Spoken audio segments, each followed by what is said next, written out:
cloud of Islam, and you will discover the light of Iman. Proclaim this message entrusted to you, and the cloud of Islam will carry you. Crucifixion or crucifixion? Crucifixion or crucifixion? You think, what is it? It is repeating the same word. How can it be or this? This fiction is something else from the FIXION fiction. This crucifixion is a fiction. That it didn't happen. That it didn't happen. That it didn't happen. The way the Christians claim, those things didn't happen. They haven't got a word in their language. Person going on the cross and going through the ordeal and not dying. Would you say he was crucified? No. What happened on the cross? There is no word in the English language. For that they're making a mockery of me. I said, I'll supply you the word.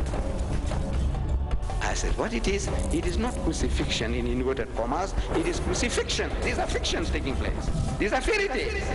Zan.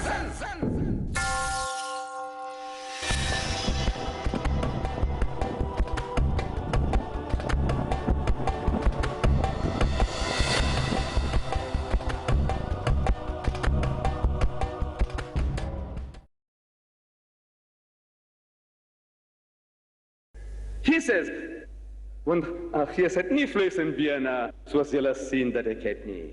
A spirit has no flesh and bones. I am not resurrected. Can't you see? Simple, basic knowledge. Why does he have to convince anybody that a spirit has no flesh and bones? You don't have to prove it to an atheist, to an agnostic, to a Hindu, to a Jew, anybody, everybody. We believe that the spirits have no flesh and bones. Because they are thinking he is a spirit, he's come back from the dead. So he's telling, I'm not there. Can't you see, you fools, what's wrong with you? And they believe not for joy. They are overjoyed and wondered, what happened? So he says, have you here any meat, something to eat? And they gave me a piece of broiled fish and a honeycomb and he had dit khaniam and fuer hala uakha'iyat. And he took it and he ate in the very sight. I said, to prove what? There is a ghost, there is a spirit, there is resurrected. Resurrected bodies eat broiled fish and honeycomb, do they?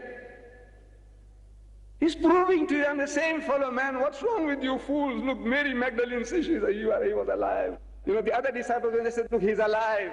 They said, and they believe not. Now these 10, they tell Thomas. Thomas wasn't there. They said, look, the master was here and he ate with us, broiled fish and honeycomb. He says, I will not believe. What will he not believe? Imagine, this doubting Thomas. He's become famous for doubting. Thomas was his name. He said, I will not believe. Why won't he believe? Because they're telling him he's a living Jesus. He's alive, not his ghost. He said, look, we saw the ghost of Jesus. They see them every day. In those days, they're seeing them every day. No, they're not talking about ghost, about spook, about spirits. They're talking about him, himself, the man eating broiled fish and honeycomb. He said, I will not believe. 8 days later, Jesus comes again. Now he sees this guy. Thomas says, hey, Thomas, come. Reach hither thy finger and behold my hands and put your hand into my side and don't be faithless. Now he realizes what a fool he was. This is my God, my Lord. So now the Christians say he recognized that Jesus is his God and his Lord. Imagine. You know, you exclaim, you go and report me to the special branch that Deedat was preaching communism here. To you all, communism. So they come along, harass me, they give me trouble, and they tell me eventually, he says, look, it's your friend, man. Who? Mr. Muhammad. He said, he is the guy who was, prodding us. So when I meet him, his broad smiling face, my benefactor, my friend, I say, Sali, my God, what a thing to do. Sali, my God. He is my God. I say, Sali, Allah, what a thing you have done. Sali, Allah, you Allah. What's wrong with you people? This is an exclamation, what a fool that I was, man. The 10 disciples telling that he is alive, and I said, I will not believe. What reason did they have to lie? All the 10, he disbelieved them all. Why? Because they were telling that he was alive. Now you know this crucifixion. It has become a joke, by God. It has become a joke. You know, the way they have been trying to tell us about what a thing it was, it is not so serious as people have been preaching all along. In the Philippines, in the footsteps of Jesus. You'll find in this book of mine, page 85. Don't open it now. Don't open it now. Page 85, you'll find an article from Dar-es-Salaam of the Sunday News. You'll find there Jesus' footsteps. And you find in there that this crucifixion, that 7 persons, let me read it to you. It says here, on Good Friday, at least 7 cases of crucifixion were reported in the local press. But the word crucifixion is in inverted commas. 6 times in this article, the word crucifixion occurred, and every time in inverted commas. You know what that means? It means they were not crucifixions. It means the so-called. You see, when it is in inverted commas, this is where people talk about crucifixion, that it was not really crucifixion. In inverted commas. Instead of writing every time the so-called crucifixion, the newspaper loses its value. So they don't want to tell you really, but they put it in inverted commas. This reporter, Grattan, he had the brains, he knew what he was doing. 6 times, every time the word crucifixion is in inverted commas, meaning it was not really the crucifixion. Listen. On Good Friday, at least 7 cases of crucifixion were reported in the local press. One of these was Luciana Reyes, a 23-year-old factory worker and the first woman known to have performed the ritual. First woman got crucified. But she wasn't crucified because she was alive. She lived. She's still living. See? So what do you call that?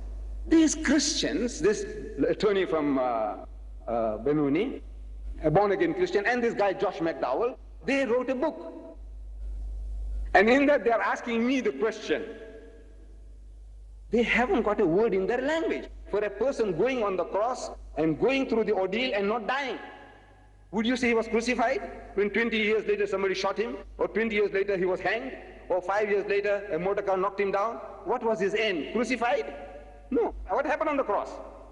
There is no word in the English language. For that they're making a mockery of me. I said, I'll supply you the word.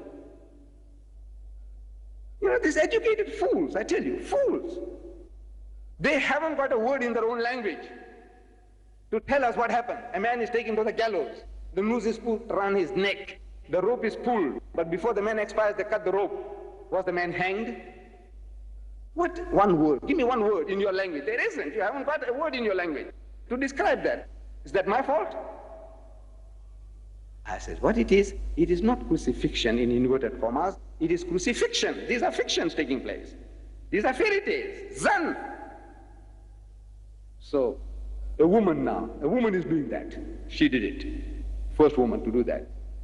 The crucifixion, some shown live on television, they show them alive on television, have now become the climax of Easter week in the Philippines. In some cases, they attract thousands of visitors to provincial towns where the atmosphere is a blend of carnival and deep mourning.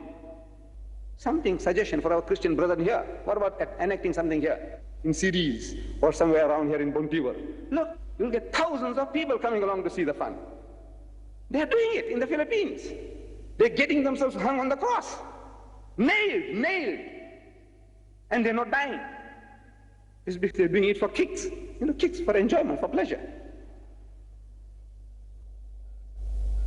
One man fainted. After being removed from the cross, he had to be carried to a waiting bus. Another was up and smoking a cigarette as soon as his hands were bandaged. These are the crucified people. Would you call them crucified or crucifixed? They're not crucified, crucifixed. And what's taking place is crucifixion. F-I-C-T-I-O-N, fiction, not F-I-X-I-O-N. It's not crucifixion, it is crucifixion, F-I-C-T-I-O-N. It's a fiction taking place. And they're doing the real thing, not like what they do in films. They just try and show you as if the man is getting, like these films you see, Jesus of Nazareth, the Day of Triumph, King of Kings. They show the man, going through the ordeal. That's all acting, play acting. This is no play acting, they will go through the real thing. But this is crucifixions. There are fictions, there are not crucifixions. One of them, Mario Bactus, a 33-year-old vendor, had gone through the ritual for the 5th time. He was crucified 5 times already. For the 5th time, every year he's going through the process. And like the Bacalor penitents, he promised to return next year. He said he had vowed to perform the crucifixions for 10 years after his wife recovered from cancer. 10 years. He's going to do it 10 times. Every year he gets crucified. He's getting crucified? He is getting crucifixed. And these are crucifixions. Fictions. You know, fable, fiction. These are fictions taking place. You know, you don't have to go all the way to the Philippines, too far. In Natal, yeah, you'll see on page 36 and 56 of the book I gave you, pictures of a man in Natal in Newcastle, crucified man hung on the cross. And he did something more than the Filipinos do. He put a spike through his thigh also to show that the man has mind over matter. He's proving that, you know, the mind, what it can bear. And he's a barman, Vandenberg and Afrikaner. He's done it. Getting crucified on the cross, and then he's brought down. And a few days later, he's back to work. Would you say he was crucified? What would you call that? The newspaper, the crucified man hung on cross. Was he crucified? Crucified means to kill. The man is alive. One word. I say he was being crucifixed. And these are crucifixions. This is not F-I-X-I-O-N. You must call them fictions. These are crucifixions. They're playing with the game.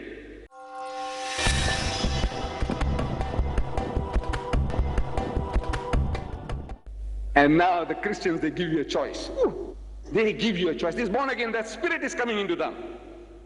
You'll find that this man here of the Campus Crusade, he publishes a book, The Resurrection Factor. In that book, on page 47, he shows us Jesus Christ on the cross. After 1,000 hours of actual study on the crucifixion, he comes along with this picture. You got the book? If you haven't, when you go out, you must get that book. It's absolutely free. You owe it to yourself. You must have it. His Lord and Savior, he put him up like a frog. Look, you'll see it there. Page 47, you'll see it. He's like a frog on the cross. Actually like a frog. So I'm asking now, is this froggy fiction as illustrated here?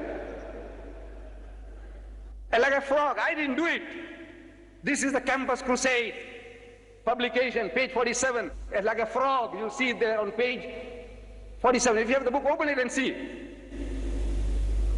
Page 47. Then you must take it when you go out. Like a frog. Page 47. Huh?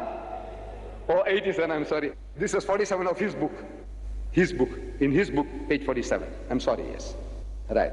Froggy fiction, as in page 87. Then you see the Jehovah's Witnesses, they getting the cross stuck in the throat. The Jehovah's Witnesses. So they say, no, the Lord was stakified. He was put on a stake, a totem pole. You'll find that on page 74. He's put on a stake like that. Not like this, like that. See that, page 74. So now that is stakey fiction. Look, they're giving you a choice. You can take your choice now. What? Froggy fiction or stakey fiction or crucifixion on page 33. It will show you that he was not nailed. Page 33, you see. What a choice. What a choice. The Christians are giving you now. Take your choice. Either your Lord was froggy-ficted, or whether he was stakey-ficted, or whether he was crossy-ficted. What? A choice. They're giving you numerous choices. See for yourself. We didn't do it. We are not theorizing. We don't say what happened, what not. I say, look, this is what you're telling us. Like a frog, like a stake, or like a cross. What did he do? What happened? Now, I will give you a quick summary. I give you a quick summary. Number one, that this crucifixion is a fiction, that it didn't happen. The way the Christians claim, those things didn't happen. Number one, he was reluctant to die. He didn't want to die. He didn't come prepared to come for any type of sacrifice. Luke chapter 22 verse 36, you'll find he's preparing for a fight. Had he come to die, there was no need for him to tell his disciples to go and arm themselves. Number two, he beseeched God for help.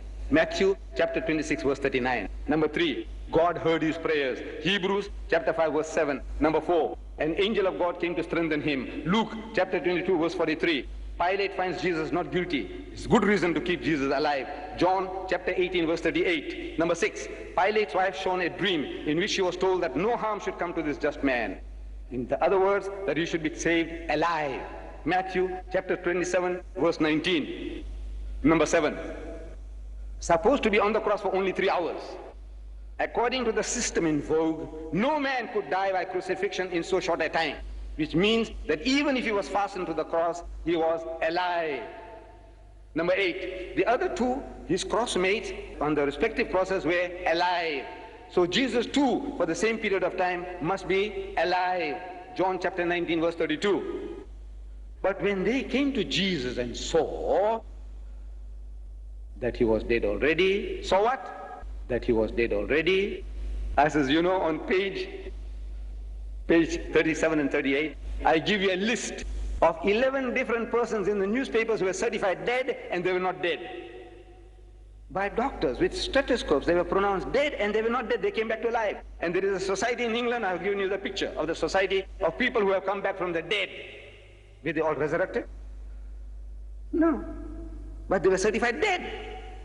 This man, seeing a person on the cross, says he thought he was dead and he saw that he's dead already. I said, what does it mean, and saw? When doctors make mistakes in the Crucifixion hospital, where Chris Barnard operates, a white woman was put, certified dead and put into the mortuary, next morning she came out alive.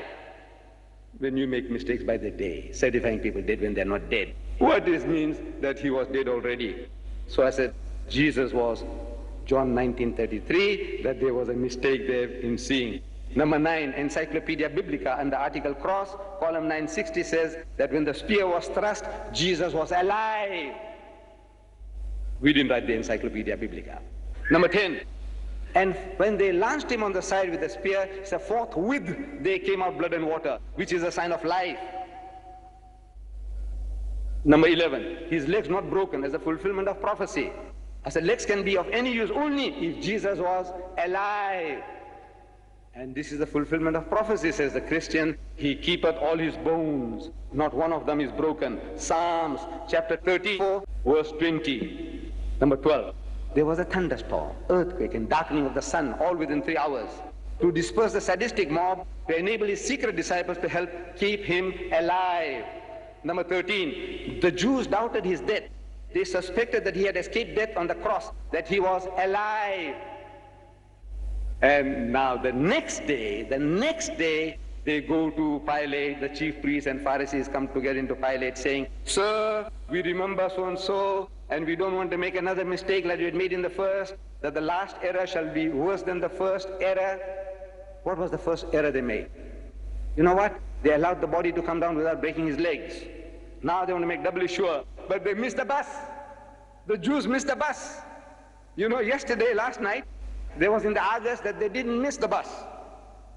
In Palestine, you know, within 25 seconds, they killed 3 Arabs, and you know, who were out to do some terrorist business, they killed 3. They didn't miss the bus there. But here, in the Bible, Matthew chapter 27, verses 62 to 64, they missed the bus, because the next day they go along to make the sepulchre secure. Next day, after the horse has bolted, you go and lock the gate. There's something wrong with you. The Bible says, next day, Pilate, number 14, Pilate marvels to hear that Jesus was dead. So Pilate marveled if he were already dead. And calling to him the centurion, he asked him whether he had been any while dead. Mark chapter 15, verse 44. You only marvel if you know the thing that they're talking didn't happen. If you take a man to a firing squad and you put 6 bullets through him, and if he dies, there's nothing to marvel. But if he didn't die, you marvel. Now Pilate marvels that, look, no man can die within 3 hours. In other words, according to his experience, the man is alive. Number 15, big roomy chamber, close at hand, and big and airy, for willing hands to come to the rescue. Providence was out to keep Jesus alive. Number 16, stone and winding sheets had to be removed, only necessary if Jesus was alive. John chapter 20, verse 1. Number 17, report on the winding sheets. German scientists who carried out experiments on the Shroud of Turin said that the heart of Jesus had not stopped functioning, that he was alive. Number 18, he was ever in disguise. Disguise not necessary if Jesus was resurrected, only necessary if he was alive. John chapter 21, verse 4. Number 19, he forbade Mary Magdalene to touch him. Touch me not, for this reason that it would hurt, because he was alive. John chapter 20, verse 17. Number 20, not yet ascended unto my Father. In the language of the Jew, in the idiom of the Jew, he was saying, I am not dead yet. In other words, I am alive. John chapter 20, verse 17. Number 21, Mary Magdalene, not afraid of recognizing Jesus because she had seen signs of life before. She was looking for a Jesus who was alive. John chapter 20 verse 16. Number 22. His disciples petrified on seeing Jesus in the upper room. All the knowledge about the crucifixion was from hearsay. Therefore, they could not believe that Jesus was alive. Two had Almal, Hamfarlat, and Khaflach. They were not there. Number 23. Ate food again and again in his post-crucifixion appearances. Food only necessary if he was alive. Luke chapter 24 verse 43. Number 24. Never showed himself to his enemies because he had escaped death by the skin of his teeth. He was alive. Number 25. Took only short trips because he was not resurrected, not spiritualized, but alive. He went to Emmaus. He went to the upper room, back again after 8 days. He only took short trips because he was not resurrected. Otherwise, he would have gone up to heaven. No sense in going and coming back, up and down, not from heaven to down and up above. He's going around, in and around Jerusalem all the time. Number 26, testimony of men around the tomb. They say, why seek ye the living among the dead? Why are you looking for a live person among dead people in the cemetery? Luke chapter 24, verse 4 and 5. That he is not dead, but alive. Why seek ye the living among the dead? Number 27, testimony of the angels. The angels say, the angels who had said that he was alive, that he live, that he is alive. What's wrong with people? What are you reading? The angels, what did they say? That he is resurrected. No, he said that he live, he is alive. They said, no, he is not alive, he is dead. He did not say resurrected, but the actual word uttered by the angel was alive. Luke chapter 24, verse 23. 28. Mary Magdalene testifies. They heard that he was alive and had been seen by her. They believed not. Mark 16:11. Mary did not watch for a spook or a ghost or spirit of Jesus, but a live Jesus. What they could not believe was that the Master was alive. Mark 16:11. Number 29. Dr. Primrose, a senior anesthetist of the Royal Glasgow Infirmary, he says that the water in the blood was an account of scourging by staves and upset of the nervous vessels, that which was a sure sign that Jesus was alive. Jesus had himself foretold that he was going to remain alive. Matthew chapter 12, verse 38, 39, 40. He himself had told that he was not to die. That is his prophecy.